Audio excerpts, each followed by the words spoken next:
하나님은 살아계신 하나님이십니다. 그래서 어떤 인생도 또 누구도 예외 없이 하나님을 만날 때가 옵니다. 그것이 개인적인 마지막이든 또 우리 모든 인류의 마지막이든 모든 인생은 반드시 주님을 만날 때가 옵니다.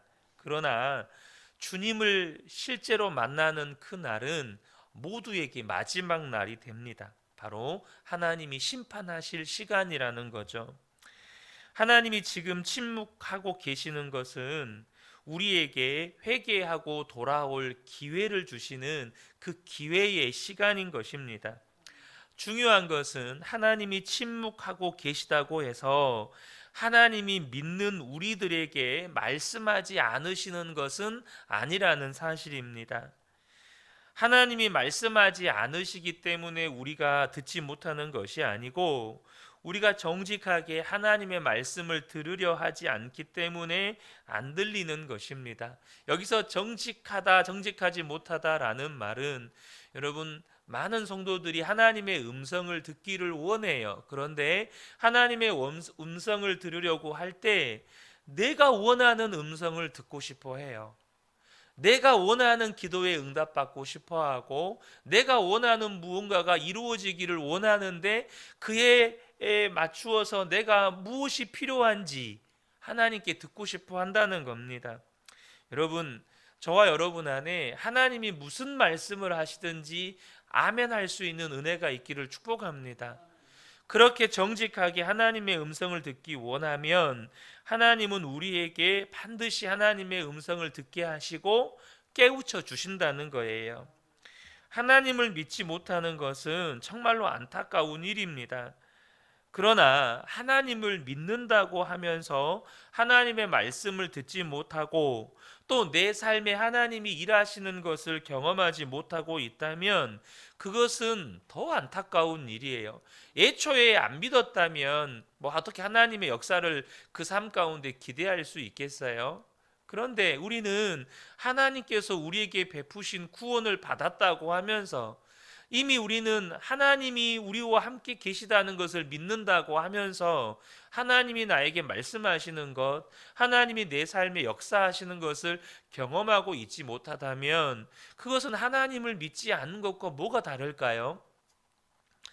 예수님은 분명히 우리가 예수님을 믿으면 주님이 하신 일도 할 것이고 더 큰 일도 할 것이라고 말씀하셨습니다.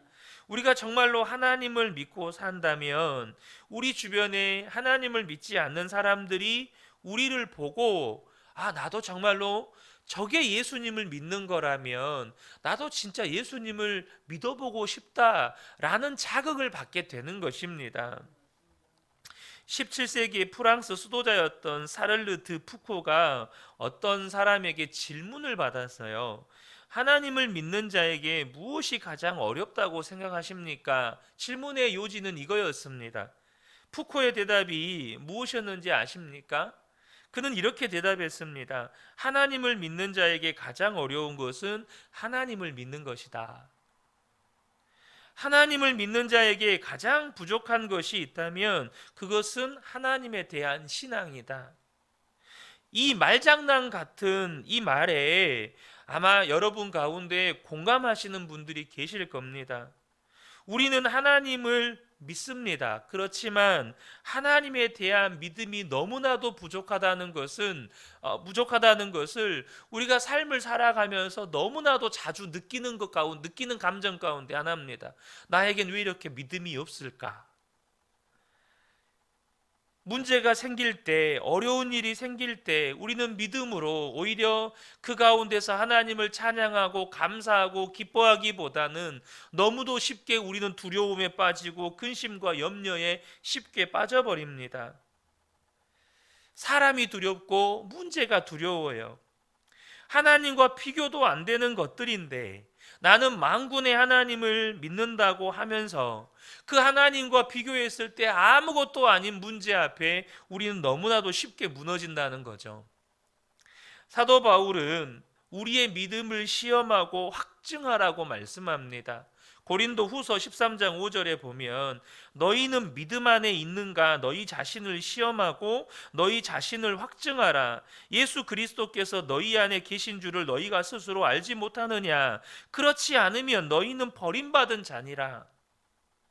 여러분, 무엇으로 우리 자신의 믿음을 시험하고 확증합니까? 우리 안에 예수 그리스도가 계시는가?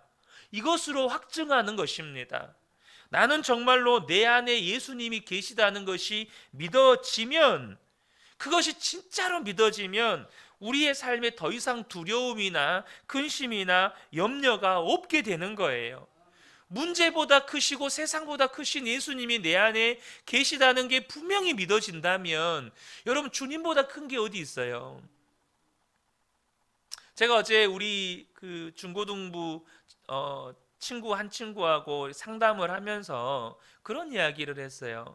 여러분, 서울대생들은요, 그 중에 상당수는 지금도 이제 사법고시를 보는지 모르겠는데, 서울대 법대생들은 목표가 뭐냐면 졸업하기 전에 사법고시를 합격하는 겁니다. 그래서 그 중에 일부는 졸업하기 전에 사법고시를 패스한 친구들이 있어요. 그 친구들이 대학에 왜 들어갔습니까? 사법고시 패스해서 판사, 검사, 변호사가 되려고 들어간 겁니다. 그래서 사법고시를 패스해버렸어요. 근데 4학년 되기도 전에 3학년 때 머리가 똑똑한 친구들은 3학년 때 패스를 해요. 아직 1년이 남았어요, 대학을 졸업하려면. 근데 대학을 졸업하려면 중간고사도 봐야 되고 기말고사도 봐야 되고 1학기, 2학기 다 봐야 되거든요. 근데 사법고시를 패스한 친구들에게 중간고사, 기말고사가 힘든 문제예요? 안 힘든 문제예요? 시험 안 보고 F를 맞으면 유급을 당하긴 하겠지만 그냥 대충 공부하고 적당한 점수 받으면 이미 사법고시를 패스했기 때문에 중간고사, 기말고사는 문제도 안 돼요. 여러분, 이런 겁니다. 예수님이 문제보다 더 크다고 믿어지면 내 삶 가운데 일어나는 수많은 문제들은 더 이상 문제가 아닌 거예요. 그게 믿음인 겁니다. 그래서 여러분, 예수님이 내 안에 계시다는 게 분명하게 믿어져야 되는데 이게 안 믿어지는 거예요. 이것이 큰 문제인 거예요. 그래서 성경에서 사도 바울이 뭐라고 이야기합니까? 그게 안 믿어지면 너희는 버림받은 자다라고 말씀하는 거예요. 캐나다의 유명한 피플스 처치의 담임 목사였던 오제이 스미스 목사님이 설교하실 때 하나님 나라에 대한 대단히 두렵고 엄숙한 사실이라는 제목으로 설교를 한 적이 있습니다. 근데 그 하나님 나라에 대한 대단히 두렵고 엄숙한 사실 5가지를 말씀하시는데, 첫 번째, 마지막 심판 때 모든 사람이 하나님 나라에 들어가는 것은 아니다. 두 번째, 대부분의 사람들이 지옥에 갈 것이다. 세 번째, 구원 받으리라고 여겼던 이들 중에서도 지옥 가는 사람들이 많을 것이다. 네 번째, 죽음 뒤에는 구원 받을 기회가 없다. 다섯 번째, 지금이 어떤 이에게는 마지막 기회다. 여러분, 이건 다 성경에 나와 있는 내용입니다. 하나님을 믿는다고 하면서 실제로 하나님을 믿지 않고 있다면 그것은 대단히 위험한 상황인 거예요.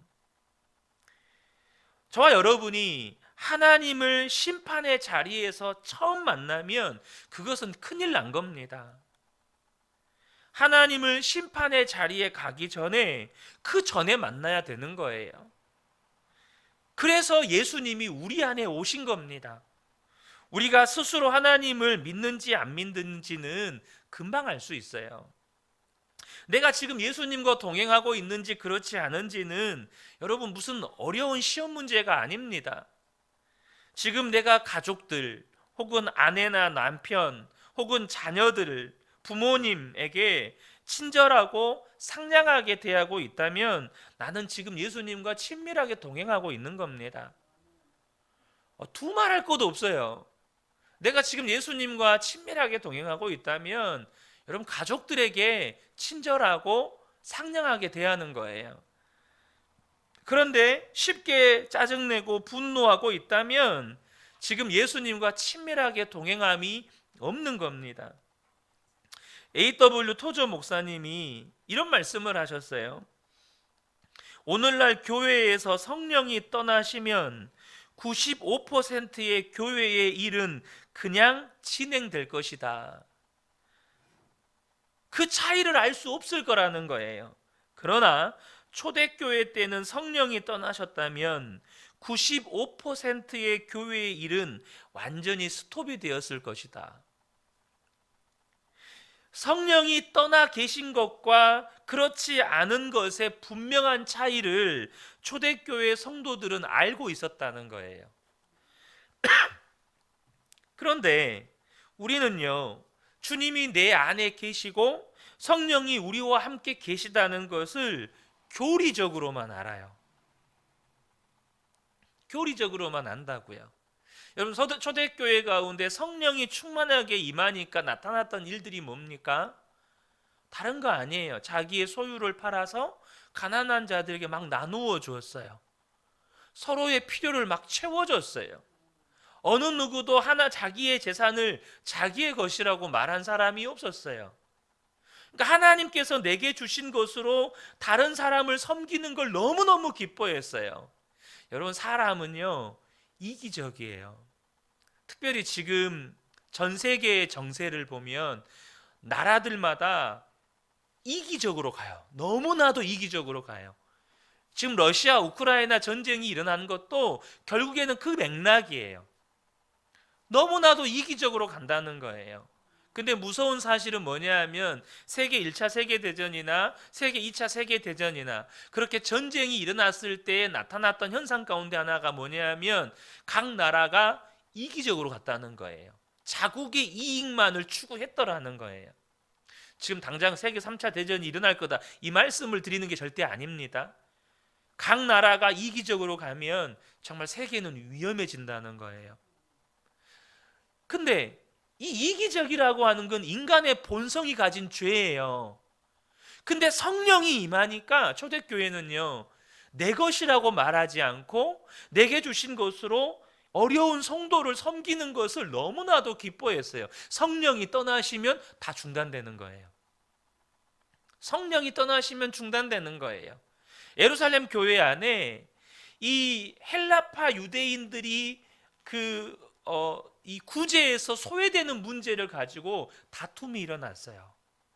그래서 초대교회가 7집사를 세우거든요. 근데 여러분, 교회 안에서 직분자를 세운다고 말할 때는 여러분, 한국 교회 안에서 일어나는 여러분 직분자들 어떤 분들이 주로 세워지나요? 교회에서 유력한 사람들, 쉽게 말하면 많은 성도들이 지지해주는 분들이 뽑혀요. 물론 그게 나쁘다 잘못됐다는 걸 말하는 게 아닙니다. 그런데 초대교회에서 그 7집사를 세워서 구제하는 일을 섬기는데 그 7집사 대부분이 헬라파 유대인들이에요. 구제에서 소외된 자들의 신앙의 본이 되는 사람들을 이 지도자로 세워서 더 이상 헬라파 유대인들이 구제에서 소외되지 않도록 그렇게 해요. 여러분, 성령이 교회를 다스리시면 여러분, 교회는 언제나 성령의 인도함을 따라 가게 돼 있어요. 근데 너무나도 많은 성도들이 성령이 내 안에 계시다는 거, 예수님이 내 안에 계시다는 것이 교리 지식으로 머물러 있다는 거예요. 부활의 주님이 나와 함께 계시고 우리는 부활의 생명으로 살고 있는데, 정말로 우리가 그것을 진짜 믿으면 우리는 더 이상 이 땅에서 잘 먹고 잘 사는 이기적인 욕심으로 살지 않게 되는데, 우리 안에 이것이 이론이고 교리고 지식이다 보니까 여전히 우리는 이 땅의 문제들 앞에서 어찌할 바를 모른다는 거예요. 여러분, 불신자들에게만 믿음이 문제가 아닙니다. 그들은 믿음이 없어 구원을 받지 못했지만 예수를 믿는다고 말하는 성도들에게도 믿음은 가장 중요한 문제예요. 하나님을 진짜 믿느냐 하는 겁니다. 예수께서 누가 네 오른뺨을 때리면 왼쪽 뺨도 대라고 말씀하셨다는 거 우리는 다 압니다. 여러분, 다 아시잖아요. 근데 우리가 이 땅에 살아갈 때 누가 내 오른뺨을 때리면 나는 2대를 때려줘야 돼요. 누가 내 오른뺨을 때리면 그 사람 머리끄댕이라도 잡고 싸워야 돼요. 그러니까 분명히 예수님은 오른뺨 대면 왼뺨 대라고 말씀하셨는데 우리는요 그거 알아요.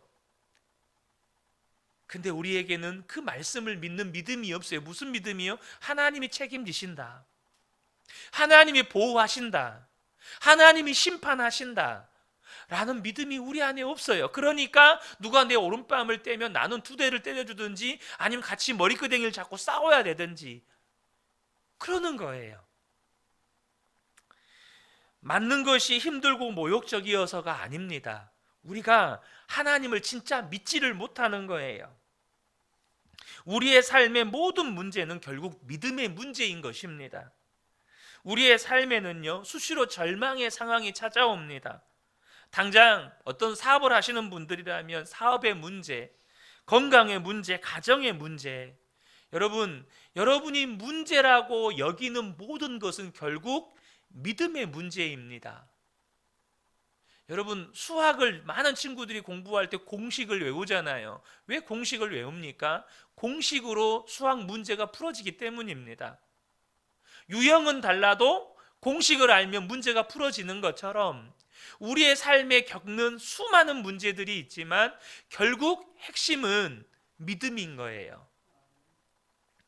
하나님이 정말로 믿어지는 사람, 내 안에 예수님이 계시는 것이 믿어지는 사람에게는 아무리 큰 문제가 있어도 두려워하거나 염려하거나 무너지지 않게 되는 겁니다. 내가 무너졌다는 것은 지금 믿음에 문제가 생겼다는 거예요. 하나님이 믿어지지 않는 거예요. 여러분, 믿음은 노력해서 얻는 것이 아닙니다. 내가 믿습니다 라고 소리 지른다고 해서 믿어지는 것도 아니에요. 믿음은 전적으로 하나님의 은혜입니다. 그래서 믿어지는 거예요. 믿어지면 끝이 나는 겁니다. 하나님이 믿어지고 하나님의 사랑이 믿어지고 하나님의 임재가 믿어지면 세상이 나를 넘어뜨릴 수가 없게 되는 거예요. 우리에게 믿어지는 믿음이 생겨야 하는 겁니다. 듣고 아는 건 믿음이 아니에요. 내가 머리로 아는 건 믿음이 아닙니다. 내 속에서부터 그게 믿어지는 거예요. 믿어지는 것이 무엇인지 마틴 루터킹 목사님이 암살당하기 전에 했던 마지막 연설을 우리가 들어보면 잘 알 수 있어요. 그 중에 일부입니다. 우리 앞에 어려움이 놓여 있습니다. 하지만 저에게는 문제가 되지 않습니다. 왜냐하면 저는 그 산의 정상에 있기 때문입니다. 저는 상관하지 않습니다. 다른 사람들이 바라는 것처럼 저도 오래 살고 싶습니다. 장수하고 싶습니다. 하지만 지금은 상관하지 않습니다. 하나님의 뜻을 이루고 싶을 뿐입니다. 그분께서 저를 산에 오르게 하셨습니다. 지금 저 너머를 바라봅니다. 그리고 그 약속의 땅을 바라봅니다. 어쩌면 저는 여러분과 함께 그곳에 갈 수 없을지도 모릅니다. 하지만 오늘 밤 여러분 모두에게 알리고 싶은 사실은 우리들이 그 약속의 땅에 이를 것이라는 것입니다. 그래서 저는 오늘 밤 행복합니다. 저는 어떤 것도 염려하지 않습니다. 저는 어느 누구도 두려워하지 않습니다. 저는 주께서 영광 가운데 오시는 것을 봅니다. 여러분, 다 이건 믿음으로 보는 거예요. 믿음으로 산 정상에 이미 서 있는 거예요. 주님이 그렇게 하시는 거예요. 믿어지는 거예요. 얼마 지나지 않아서 마틴 루터킹 목사님은 암살당합니다. 그 연설을 들었던 사람들과 함께 하나님 나라에 가지는 못했습니다. 그러나 그분은 그 어떤 것도 두려워하지 않았어요. 오직 바라는 건 하나님의 뜻이 이루어지는 거.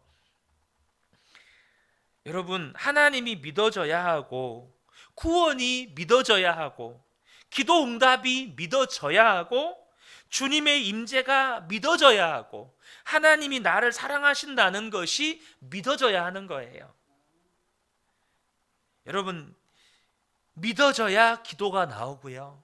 믿어져야 예배가 되고 믿어져야 전도도 되고 믿어져야 우리의 삶의 근심도 염려도 떠나가는 겁니다. 여러분, 예수님을 믿는 다른 사람들에게도 여전히 믿음은 중요한 문제예요. 예수를 믿는 사람들에게 가장 중요한 게 이 믿음의 문제죠. 자, 어떻게 하면 그 믿음이 우리에게 생길까요? 여러분, 중요한 건 성경은 갈망하라고 말씀합니다. 하나님을 갈망하라고. 여러분 안에, 여러분 사람들 안에는요, 다 무언가에 대한 갈망이 있습니다. 저는 없는데요. 여러분, 없는 사람은 없어요. 있었다가 없는 사람은 있을 수 있어요. 있었다가. 그래서 소위 말해서 염세주의에 빠지고, 정말 너무나도 요즘에 젊은 30대 40대에서 나타나는 번아웃 증후군이라고 말하죠. 너무너무 열심히 살다 보니까 완전히 이제는 번아웃 돼서 더 이상 이것도 저것도 싫고 그냥 쉬고만 싶은 그런 현대인들이 가지고 있는 정신질환이라고 표현을 해야 될까요? 그러나 여러분 안에 다 무언가에 대한 갈망이 있는데요, 여러분, 그 갈망이 도대체 뭔가요? 여러분, 예수를 믿는 우리 안에는요, 하나님을 향한 갈망이 있으셔야 돼요. 하나님, 저는 진짜 하나님을 믿는 믿음이 필요합니다. 저는 그 어떤 것보다도 하나님이 필요합니다. 이 갈망이 우리 안에 있어야 한다는 거예요. 그런 갈망이 있는 사람에게는 반드시 역사가 일어납니다. 왜냐하면 하나님은 바로 그런 하나님을 향한 갈망이 있는 자들을 찾으신대요.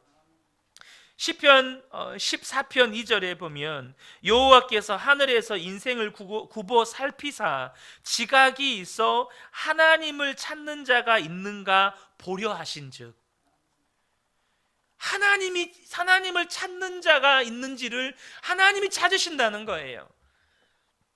그렇게 하나님 찾는 자들을 찾으신 하나님께서, 하나님, 제가 하나님을 갈망합니다. 그렇게 하나님을 갈망하는 자들을 어찌 하나님께서 외면하시겠어요? 잠언 8장 17절에 나를 사랑하는 자들이 나의 사랑을 입으며 나를 간절히 찾는 자가 나를 만날 것이니라. 이사야 55장 6절에 너희는 여호와를 만날 만한 때에 찾으라. 가까이 계실 때에 그를 부르라. 여러분, 저와 여러분에게 가장 시급한 문제는 바로 이 믿음의 문제인 거예요. 이 문제부터 해결하셔야 합니다. 하나님에 대한 믿음, 이것이 내 인생에서 가장 중요한 문제입니다. 여러분 안에 하나님을 향한 갈망이 있다면 그럼 그 다음에는요, 성경을 펴서 읽으세요. 그러면 하나님께서 성령을 통해서 이 성경 말씀을 통해 우리 안에 놀라운 진리를 깨우쳐 주시고, 하나님을 아는 믿음을, 하나님을 아는 그냥 지식이 아니라 하나님을 아는 믿음을 부어주세요. 믿어지는 거예요. 하나님의 말씀이 그냥 내 속에 들어와서 박히는 거예요. 믿어지는 거예요. 간하베라는 선교사님이 계셨는데 이분이 총신대 교수님이셨습니다. 이분이 창녀들에게 전도하면서 창녀들을 그곳에 빼내는 사역을 하셨어요. 그런데 다시 돌아가는 겁니다.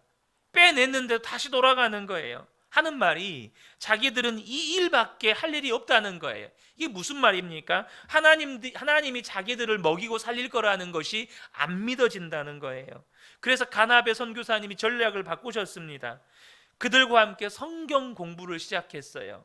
낮 시간을 이용해서 창녀들과 성경 공부를 한 거예요. 성경을 읽고 공부하는 시간에 그들 속에 예수님을 믿는 믿음이 생겼습니다. 그러니까 10명 중에 8명이 빠져나오더래요. 다시 그 일로 돌아가지 않고 파출부나 공장에서 일하거나 행상을 하면서 돈을 벌고, 심지어 그 작은 돈 중에 자기와 같은 처지에 있었던 사람들을 그곳에서 빼내는 사역을 위해서 헌금을 하더라는 거예요. 여러분, 말씀이 우리에게 놀라운 믿음을 줘요. 근데 여러분, 말씀을 읽고만 계시면 안 돼요. 여러분에게 깨우쳐 주신 말씀에 순종하셔야 돼요. 그래야 그것이 진짜 믿음이 되는 거예요. 그래야 그것이 내 삶의 열매로 나타나는 겁니다. 사랑하는 성도 여러분, 우리의 삶의 가장 중요한 문제는 믿음의 문제입니다. 믿음의 문제가 해결되면 여러분의 삶의 이전의 문제라고 여겼던 모든 것들은 풀어지는 거예요. 다 답이 나오는 문제인 겁니다.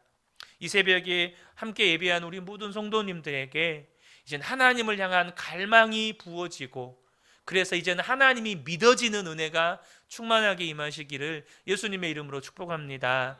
아멘.